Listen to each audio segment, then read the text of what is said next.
TikTok, please don't strike my video. This is purely for educational and historical purposes. People in South Africa are not angry enough about apartheid. Our history books in school try to sanitize history and apartheid as much as possible. We don't get the full picture, especially the violence. We don't get to know what really happened in the past. And most of all, people who benefited from apartheid try to tell us every day it's been 30 years. We need to look forward. We need to forget about the past. But let's not forget, most people or some of the people who experienced apartheid are still alive. Some of them are not even pensioners.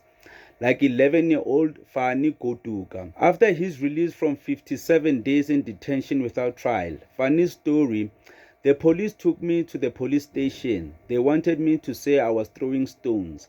I told them I did nothing. They said they would hit me until I told the truth. They started to hit me with pipes and fists. They kicked me with their big boots. They kicked me all over. They only stopped when my tooth came out. I was bleeding a lot and I was sore. They said I must make a statement. I was afraid. I wrote down what they wanted me to write. After 57 days and after trying for the third time, Miss Goduka got her son out on bail and Fani went to court. See 1980. 1980. If you do the maths, Fani is now 66 years old. You think apartheid was a long time ago? No, this person is still very young. And there are some people who lived during apartheid who are not even pensioners. Let's not forget that this was not long time ago.